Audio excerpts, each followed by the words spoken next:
कृष्ण कृष्ण हरे हरे हरे कृष्ण हरे कृष्ण। हरे कृष्ण। तो आप सभी भक्तों का हार्दिक स्वागत है आज के राम कथा में। तो आज हम लोग नया अध्याय चालू कर रहे हैं। ये बालकांड, पहले स्कंद, वाल्मीकि रामायण के पहले स्कंद बालकांड से 8वां अध्याय है। Dasharatha decides to perform the Ashvamedha sacrifice. अश्वमेध यज्ञ करने का निश्चय लेते हैं दशरथ महाराज। तो पिछले अध्याय में अभी तक हमने ये श्रवण किया कि कैसे अयोध्या नगरी का राज्यभार दशरथ महाराज अपने बहुत ही योग्य जो पार्षद हैं, सहयोगी गण हैं, मिनिस्टर्स हैं, मंत्री हैं, उनके माध्यम से कर रहे हैं। और इस प्रकार से राज्य कर रहे हैं जैसे कि एक तरह से वैकुंठ का एटमॉस्फेयर क्रिएट हो गया। किसी भी प्रकार का ताप नहीं है जीवन में किसी के लोगों में। इस प्रकार से अद्भुत तरीके से राज्य कर रहे हैं और हर प्रकार से संपन्न है दशरथ महाराज। भगवान के शुद्ध भक्त हैं, भक्तिमय तरीके से राज्य कर रहे हैं। लेकिन अब कुछ कुछ ऐसी चीज होने के कारण वो डिसाइड करेंगे अश्वमेध सेक्रीफाइस कर देंगे। तस्य तु एवं प्रभावस्य धर्मज्ञस्य महात्मनः सुतार्थं तप्यमानस्य नासीद्वंशकरः सुतः। King Dasarath had such power. He knew dharma and was a great soul, but he was in anxiety to have a son, as he did not have a son to continue the dynasty. तो दशरथ महाराज के पास तस्य तो एवं प्रभावस्य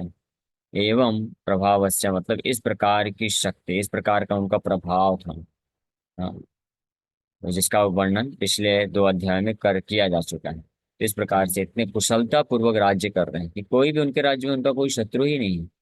सब उनसे प्रसन्नचित हैं, अपने पिता के जैसे उनको मानते हैं। तो इस प्रकार से तस्य तो एवं प्रभावस्य धर्मज्ञस्य, क्योंकि धर्म को जानते हैं अच्छे तरीके से, धर्म क्या है, कैसे राज्य करना चाहिए, कैसे कार्य करना चाहिए। महात्मना, और he is a great soul. वो महान महान आत्मा है, महात्मा है। क्यों महात्मा है? क्योंकि भगवान के शुद्ध भक्त हैं। भगवान का जो शुद्ध भक्त होता है वही वास्तव में ग्रेट सोल है, वही महात्मा है। महात्मा के यही लक्षण भी है, गीता में भी भगवान बताते हैं। महात्मानस्तु माम पार्था देवीं प्रकृति आश्रितः। कि महात्मा, हे पार्थ, महात्मा कौन है? जो मेरा आश्रय लेता है देवी प्रकृति के माध्यम से। दैवी प्रकृति मतलब एक अंतरंगा शक्ति, इंटरनल पोटेंशियल के माध्यम से जो मुझ पर आश्रित होता है वो उसको महात्मा बोला जाता है। ना कि ऐसा कोई व्यक्ति जो समाज के लिए कुछ बहुत बड़ा चीज कर दे, या जिसके पास बहुत ही ज्यादा धन संपत्ति हो, बहुत पद है, प्रतिष्ठा है, हाँ, वो उसको महात्मा बोलते हैं। नहीं, कलयुग में दुर्भाग्यवश ऐसे लोगों को महान माना जाता है, ग्रेट माना जाता है, जिनके पास या तो बहुत संपत्ति हो, या जो बहुत फेमस हो, हाँ, या जो बहुत समाज सेवा, सो कॉल्ड समाज सेवा करते हैं, उनको महान समझा जाता है, ग्रेट समझा जाता है। लेकिन असली ग्रेट व्यक्ति कौन है? दशरथ महाराज के जैसे, जो भौतिक रूप से भी प्रभावस्य और साथ ही साथ में धर्मज्ञस्य है। तो ये सब होने के बावजूद भी सुतार्थम, हाँ, एक पुत्र प्राप्ति के लिए तप्यमानस्य, सुतार्थम तप्यमानस्य, तप्य हृदय तपित है, यानी एंजाइटी में है, एक पुत्र न होने के कारण। न आसीद वंशकरः सुतः, क्योंकि उनके पास अपने वंश को आगे बढ़ाने के लिए कोई पुत्र नहीं है। इसलिए वो बड़े जो है असंतुष्ट हैं, चिंता में पड़े हुए हैं। क्योंकि दशरथ महाराज भगवान के महान शुद्ध भक्त होने के कारण वो राज्य अच्छे से संभाल रहे हैं, लेकिन अब विचार कर रहे हैं कि मुझे आगे चल के रिटायर होना है, संन्यास लेना है, और भगवान को पूर्ण रूप से समर्पण करके भगवत प्राप्ति करना है। ये वैदिक सभ्यता में ये सिस्टम है कि राजा और या जो भी मिनिस्टर बड़े पोस्ट में होते हैं वो वैसा नहीं कि मृत्यु पर्यंत तक अपने सिंहासन में बैठे हुए हैं। वो वो इंतजार करते थे कि कब जो है हमारे कोई डायनेस्टी वंश में एक योग्य पुत्र होगा जिसको हम पूरा राज्यभार हैंड ओवर करके यहाँ से निकल जाएंगे जंगलों की तरफ और जाके भगवान का पूर्ण रूप से आश्रय ले लेंगे। तो दशरथ महाराज भी इस प्रकार से चिंतित हो रहे हैं कि उनके वंश का रहा, वंश को आगे बढ़ाने के लिए कोई संतान नहीं, पुत्र नहीं। ये एक चिंता का विषय। The sage Valmiki has described Dasharat's qualification as a dharmic king to point out that he was fit to be a father for the Supreme Personality of Godhead in his incarnation. धार्मिक। तो दशरथ महाराज के पिछले अध्यायों में जितनी भी योग्यताएं बताएं वाल्मीकि ऋषि, तो ये सब बताए ये सूचित करने के लिए कि दशरथ महाराज पूर्ण रूप से योग्य व्यक्ति थे भगवान रामचंद्र का पिता बनने के लिए। कोई भी साधारण व्यक्ति जो है भगवान का पिता नहीं बन सकता है, यानी उनमें एक्सेप्शनल क्वालिटीज होंगी, विशेष योग्यताएं होंगी, धर्म के प्रति धार्मिक होंगे, शुद्ध भक्त होंगे, हाँ, और दिव्य स्थिति में होंगे, तभी वो भगवान के पिता बन सकते हैं। In this chapter, the author introduces the circumstances that led Dasarath to worship the Supreme Personality of Godhead, which was appropriate for the Lord's descent. This verse indicates that his anxiety to be described in verses to come is appropriate. He was engaged in austerity to have a son. Though he had all the ingredients to have a son, he did not have a son, and so he was in anxiety. तो इस श्लोक में ये indicate किया गया है, सूचित किया जा रहा है कि दशरथ महाराज, आगे जब प्रसंग आएगा अगले श्लोकों में तो पता चलेगा कि वो कितने चिंतित हैं। तो उनका जो चिंता है पुत्र प्राप्ति के लिए, वो कोई भौतिक स्तर का चिंता नहीं है।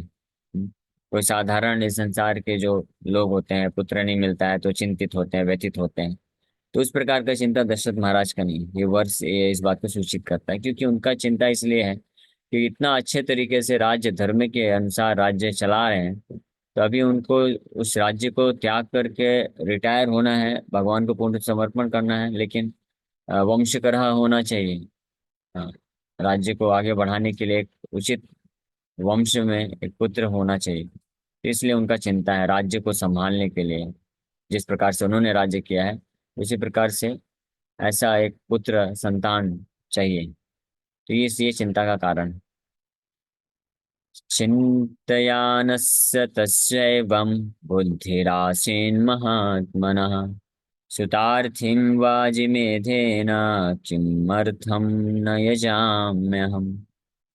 While contemplating the means to attain a son, that great soul got this idea to attain a son. Why can I not perform the Ashwamedha sacrifice? तो जब इस प्रकार से चिंतयानस्य, जब इस प्रकार से चिंतन कर रहे हैं, विचार कर रहे हैं, कंtemplate कर रहे हैं, तस्य एवं एवं पुत्र प्राप्ति, एवं इस प्रकार से पुत्र को प्राप्त करने की जब इस प्रकार से चिंता कर रहे हैं, बुद्धि आसीत, उनको एक बुद्धि प्राप्त हुई। महात्मना, the great soul, he got an idea by the inspiration of the supreme lord. भगवान की कृपा से ये आइडिया आया, विचार आया। सुतार्थीम वाजिमेधेना, कि अगर आपको पुत्र चाहिए, योग्य पुत्र चाहिए, तो आप अश्वमेध यज्ञ क्यों नहीं करते हैं, करिए। हाँ, तो ये करना चाहिए मुझे। तो अश्वमेध यज्ञ क्या है? भौतिक लाभ के लिए तो अश्वमेध यज्ञ कोई व्यक्ति करता है स्वर्ग में इंद्र का पद प्राप्त करने के लिए, लेकिन दशरथ महाराज का ये उद्देश्य नहीं।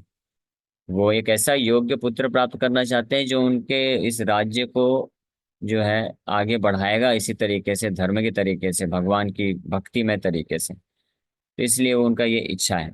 तो जब भी कोई भक्त भगवान का शुद्ध भक्त है, तो भगवान से इस प्रकार से इच्छा प्रकट करता है कि वो अपनी शुद्ध भक्ति को कैसे कंटिन्यू रख सके, तो उसके लिए जो भी जरूरत है तो भगवान खुद उसको आइडिया देते हैं, प्रेरणा देते हैं। और वो प्रेरणा भौतिक नहीं होता है, वो आध्यात्मिक होता है। जैसे यहाँ पे अश्वमेध यज्ञ के द्वारा भगवान प्रेरणा दे रहे हैं कि आप अश्वमेध यज्ञ के द्वारा मेरा आप पूजा करिए, और फिर मेरी कृपा से आपको मैं खुद ही, मेरी कृपा से मैं खुद ही आपका पुत्र बन के आ जाऊंगा। तो इस प्रकार से, तो इसी प्रकार से भक्तों को भी अगर अपने जीवन में कुछ ऐसी चीज की आवश्यकता है जो उनके लिए भक्ति में आगे बढ़ने के लिए सहायक हो, तो उनको भगवान का पूजा करना चाहिए, यानी भगवान का ध्यान करना चाहिए, भगवान का नाम जप करना चाहिए, भगवान का आश्रय लेना चाहिए। भगवान का हम शुद्ध भक्ति भाव से अगर आश्रय लेंगे तो भगवान विद्यमान है, भगवान जानते हैं हमको क्या आवश्यकता है, तो भगवान फिर प्रदान करेंगे। इसमें कोई संशय नहीं। जैसे भक्ति विनोद ठाकुर भी चिंतित हो रहे थे। सिमिलर सिचुएशन बोल सकते हैं। भक्ति विनोद ठाकुर भी विचार कर रहे थे कि उनके सामने एक बहुत बड़ा मिशन है। अ, गौड़ी वैष्णव जो है की शिक्षाओं को, चैतन्य महाप्रभु की शिक्षाओं को प्रचार प्रसार करना है। कई लोग मिस यूज करके अपसंप्रदाय खड़े हो चुके थे। भक्ति विनोद ठाकुर देखे कि मैं तो अकेला पढ़ रहा हूँ, अकेले में कब तक करूंगा, मेरा उम्र भी होता जा रहा है, तो मुझे एक ऐसे योग्य पुत्र की आवश्यकता है। तो उन्होंने जगन्नाथ जी को प्रार्थना किया। भक्ति विनोद ठाकुर जगन्नाथ जी को प्रार्थना करते हैं कि आपके इस मिशन को, शुद्ध शिक्षाओं का प्रचार प्रसार करने के लिए आप अपने किसी पार्षद को भेजिए। और इस प्रकार से भक्तिमय भाव से उनका ध्यान किए, उनका स्मरण किए, नाम जप किए, और जगन्नाथ की कृपा से उनको एक ऐसा शुद्ध भक्त पुत्र के रूप में प्राप्त हुआ। तो ऐसे ही हमारे जितने भी गृहस्थ भक्त हैं, या न केवल गृहस्थ भक्त, कोई ब्रह्मचारी सन्यासी किसी भी आश्रम में है, उनको भगवान से प्रार्थना करना चाहिए कि ऐसे सिचुएशन परिस्थितियां क्रिएट करे भगवान, ताकि हम भगवान की भक्ति का प्रचार प्रसार और अच्छे से कर सकें।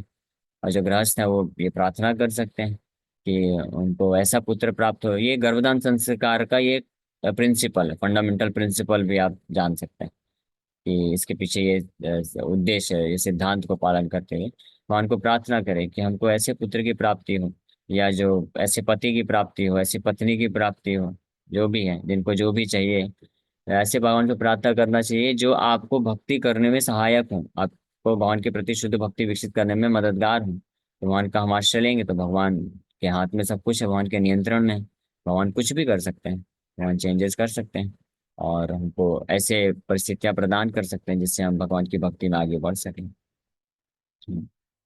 Srila Ramanujacharya describes Vedic animal sacrifices in his commentary to Bhagavad Gita 2.31 thus. Ashwamedh sacrifice. अग्निशोमयादिषु च न हिंसा पशोः निहीनतर शागादि देह परित्याग पूर्व कल्याण देह स्वर्गादि प्रापकत्वसु श्रुतेः संज्ञापनस्य न वा उपेतं म्रियसे न ऋषयसि देवान् एदृशि पथिभिः सुगेभिः यत्र यन्ति सुकृतो नापि दुष्कृतस्तत्र त्वादेवः सविता दधातु इति हि श्रूयते। अतः चिकित्सक कर्म आतुरस्य इव अस्य रक्षणम् एव अग्निशोमयादिषु संज्ञपन्नम्। In the Agni Shomiya and other such sacrifices, no injury is done to the animal sacrifice, for the Shruti declares that the sacrificed animal abandons its inferior body like that of a goat and attains an auspicious body in Swarga and so on. Indeed, the Shruti says, O sacrificial animal, by this act of sacrificing you, you never die at all. You are not killed. You will go through blissful paths to the Devas, where only the pious and not the sinful reach, and may the sun god establish you there. Taittiriya ब्राह्मण में ये प्रसंग आया है। ये बड़ा अच्छा चीज है, इंटरेस्टिंग चीज है। अच्छा हुआ यहाँ पे रामानुजाचार्य का कमेंट्री मिल गया। चैतन्य महाप्रभु से भी जब वार्तालाप हो रहा था चांद काजी से, तो चांद काजी यही ऑब्जेक्शन करता है कि आपके वैदिक शास्त्रों में भी तो जो है एनिमल किलिंग है, जीव जानवरों की हत्या बताई गई है। यज्ञ में गोमेध अश्वमेध यज्ञ होते हैं, उसमें भी तो हत्या की जाती है। तो चैतन्य महाप्रभु यहाँ पे वही यही चीज स्पष्टीकरण करके बोलते हैं कि वो जो है हत्या नहीं है, वो गोमेध यज्ञ अश्वमेध यज्ञ गो हत्या या अश्व हत्या नहीं है, उसको हत्या नहीं बोल सकते हैं। वो क्या है, वो उनके ऊपर कृपा है। क्योंकि जो भी जानवर, अगर सही प्रमाणिक तरीके से कोई शुद्ध ब्राह्मण जब यज्ञ करते थे और किसी जानवर का सेक्रीफाइस होता था वहां पे, तो उस जानवर के ऊपर असीम कृपा होती थी। हाँ, साधारण स्वाभाविक रूप से जो जानवर है वो प्रकृति के नियम के अनुसार एक शरीर को छोड़ करके फिर दूसरा शरीर, तीसरा शरीर, इस प्रकार से ऊपर उठते उठते मनुष्य जीवन को प्राप्त करेगा कई हजारों लाखों जन्मों के बाद। और फिर मनुष्य जीवन को प्राप्त करने के बाद जब वो पुण्य करेगा तब वो जो है स्वर्गों को प्राप्त करेगा। लेकिन अगर उचित शुद्ध ब्राह्मण के द्वारा और उचित प्रकार से यज्ञ हुआ है, सेक्रीफाइस, उस सेक्रीफाइस, उस यज्ञ में जिस जानवर का वध होता है, वध नहीं होता, वो सेक्रीफाइस होता है, तो उस जानवर को ये सब को बाईपास करते हुए डायरेक्ट जो है स्वर्ग के देवताओं का पोजीशन प्राप्त हो जाता है। तो ये तो इसके ऊपर कृपा हुआ। हाँ। तो इसलिए ये animal sacrifice is different than animal killing. जीव हत्या या पशु हत्या और पशुओं का सेक्रीफाइस यज्ञ में दोनों अलग है। हालांकि कलयुग के लिए ये वर्जित है। फिर महाप्रभु ये भी बताए कि कलौ पंच वर्जयेत। तो कलयुग में ये सारे प्रकार के यज्ञ वर्जित किए गए हैं, पूरी तरह से निषेध हैं, क्योंकि कलयुग में कोई ऐसे योग्य ब्राह्मण नहीं है और ना ही योग्य प्रकार की सामग्रियां हैं जिसके द्वारा यज्ञ किया जा सके। लेकिन ये त्रेता युग की बात चल रही है। तो यहाँ पे जो यज्ञ किया जाएगा तो उसमें ये उस जानवर को लाभ ही होने वाला है। Hence, just as lancing and such other operations of a surgeon are for the protection of a suffering patient, the killing of the sacrificial animal in Agni, Shomiya and other such sacrifices only for its protection। जैसे उदाहरण दिया गया है कि surgery करता है doctor, तो surgeon करते वक्त पेशेंट को काटता है, सर्जरी करता है, उसके बॉडी को चीड़ फाड़ करता है। हाँ, लेकिन उसके हित के लिए। उसी प्रकार से यज्ञ में जब जानवरों की बलि दी जाती है तो उससे उनका हित होता है। इन श्री भाष कमेंट्री ऑन वेदांत सूत्र ही ऑल्सो स्टेट्स, रामानुजाचार्य अपने वेदांत सूत्र की कमेंट्री में, श्री भाष्य में भी यही चीज बोलते हैं। The Shruti declares that the killing of sacrificial animals makes them to go up to the heavenly world and therefore is not of the nature of violence। इसलिए ये जीव हत्या नहीं है, ये वास्तव में उनके ऊपर कृपा है। उसी प्रकार से जैसे सर्जन के द्वारा पेशेंट का काटना और किसी चोर या डकैत के द्वारा व्यक्ति को चाकू से काटना है, जितना जैसा अंतर होता है वैसा ही अंतर यहाँ पे भी होता है। This is declared in the text with a golden body it ascends to the heavenly world. Ramanujacharya लिखते हैं कि ये श्रुति में डिक्लेयर किया गया है, वेदांत वेद में ये बताया गया है कि विथ अ गोल्डन बॉडी, यानी गौर वर्ण का शरीर प्राप्त करके ऐसा जीवात्मा जो यज्ञ में, उचित यज्ञ में जिसका बलिदानी होती है, वो स्वर्ग लोकों को प्राप्त करता है। An action which is means of great elevation is not violence, even if it involves some little pain. It rather is of beneficial nature. An act of healing, although it may be the cause of immediate temporary pain, is preservative and beneficial. Those who know the nature of sacrifice declare so and worship such an act. Super. Srila Madhvacharya quotes from Varaha Puran in his commentary on the above-mentioned Vedanta Sutra as follows. Madhvacharya भी इस प्रकार की रामानुजाचार्य की commentary में वराह पुराण से coat करते हुए बोलते हैं, हिंसा तो अवैधिका या तो तया नर्थो ध्रुवम भवे, वेदोक्तया हिंसया तो नैवानार्थः तथंचनः। Non-Vedic violence certainly leads to undesirable consequences, but through violence taught in the Vedas, there are no undesirable consequences whatsoever। तो वराह पुराण में भी ये बात मिलती है कि वैदिक शास्त्रों को पालन करते हुए अगर कहीं पे हिंसा भी हुई है तो वो अनडिजायरेबल नहीं है, यानी उसका परिणाम हमेशा अच्छा ही रहता है। और वैदिक, नॉन वैदिक, बिना वैदिक शिक्षा के जो हिंसा होती है वो अनडिजायरेबल होती है, उसका परिणाम बुरा रहता है। जैसे अर्जुन है, युद्ध कर रहे हैं, करोड़ों लोगों को मार रहे हैं, लेकिन वो अनडिजायरेबल नहीं है, उससे लाभ ही होने वाला है हर किसी को। Acharya Baladeva Vidyabhushan sets further light in his commentary on this sutra as under. तो बलदेव विद्याभूषण प्रभु भी इस इसी के चीज के बारे में ये वर्णन करते हैं। The commentaries on this sutra by Nimbarkar Swami follower contain some of the above points। इसी प्रकार से निम्बारकर स्वामी तो चारों संप्रदाय के वैष्णव आचार्य इस प्रकार से वर्णन चाहते हैं। चरितमृत में भी Lord Shri Chaitanya Mahaprabhu explaining the Ashvamedha sacrifice are forbidden इन कलयुग। तो ये मैंने बताया, चांदका जी को महाप्रभु बोलते हैं अश्वमेधम गवालंबम संन्यासम फलपैतृकम देवरेण सुतोत्पत्तिम कलौ पंच विवर्जये। तो ये पांच चीजें जो हैं वर्जित हैं कलयुग में। तो कलयुग में इस प्रकार से ये नहीं है रिकमेंडेड। बट इन जनरल कोई अगर ऐसे प्रश्न उठाता है कि आप हमको तो बोलते हो नॉन वेज नहीं खाना चाहिए, जीव हत्या होती है, लेकिन आपके वैदिक शास्त्र में तो देखो यज्ञ हुआ, यज्ञ होते थे उसमें तो गाय का और अश्व का, बकरे का, इस सब का बलिदान दिया जाता था। तो इसमें जमीन आसमान का अंतर है, उनको हम ये समझा सकते हैं। कलयुग में हालांकि ये ऑथराइज नहीं है, रिकमेंडेड नहीं। Okay, thank you very much. एक साथ यहीं पे विराम करते हैं। तो महाराज दशरथ जो कि शुद्ध भक्त हैं, तो अश्वमेध यज्ञ करने का भी प्लानिंग कर रहे हैं। किसी वक्त का कोई प्रश्न है तो पूछ सकते हैं। हरे कृष्ण। प्रभु जी, दशरथ महाराज जी भगवान रामचंद्र के पहले किसकी पूजा करते थे? जैसे भगवान जी नहीं जब आए थे भगवान तो भगवान नारायण के उपासक हैं, भगवान नारायण के। रंगनाथ जी का विग्रह है, आज भी जी है वो रंगनाथ जी का विग्रह, उनका पूजा करते थे। जी प्रभु जी, इक्ष्वाकु थैंक यू। वंश में आए। ओके। और किसी के वक्त का कोई प्रश्न? बट सेक्रीफाइस का तो मतलब ही ये है कि अपनी कोई चीज का त्याग करना। किसी एनिमल की लाइफ किस प्रकार हमारी होती है। ओके। तो यस, सही, बहुत सही प्रश्न आपने पूछा कि सेक्रीफाइस का मतलब त्याग करना, या इसको और अच्छे भाषा में बोले तो इसको समर्पित करना बोलते हैं। तो ये जो सेक्रीफाइस है ये हमारे लिए समर्पित करने के लिए नहीं होता है। ये यज्ञ में जब जानवरों का सेक्रीफाइस होता था ये भगवान विष्णु के लिए होता था, क्योंकि भगवान विष्णु का ही है ना सब कुछ। सारे जानवर, हम खुद भी भगवान विष्णु का है।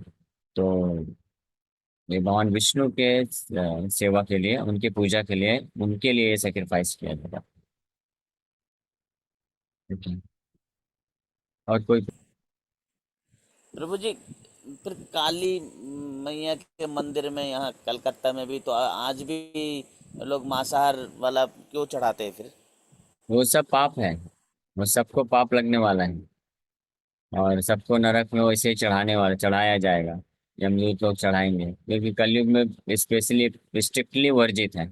कोई पूरा वैदिक नियम के अनुसार भी अगर करता है यज्ञ और सेक्रीफाइस करता है एनिमल का, तो भी वर्जित है। कलौ पंच विवर्जयत ऑलरेडी स्टेब्लिश है, लिखा है। तो इसलिए कलयुग में अगर कोई इस प्रकार का यज्ञ करता है तो वो पाप की कैटेगरी में आता है। कलयुग के लिए एक ही यज्ञ है, हरिनाम संकीर्तन यज्ञ बताया गया है। यज्ञ संकीर्तन प्राय रजयंती ही सुमेधसा, तो वो करना चाहिए। इसलिए जो शास्त्रों को जानते हैं, जिनके पास वास्तविक ज्ञान है और साथ ही साथ में सुमेधसा यानी प्योर इंटेलिजेंस है, तो वो लोग फिर इस प्रकार के एनिमल सेक्रीफाइसेस को नहीं करते हैं और भगवान के लिए हरिनाम का सेक्रीफाइस करते हैं, नाम जप का सेक्रीफाइस करते हैं। ओके। हरे कृष्ण।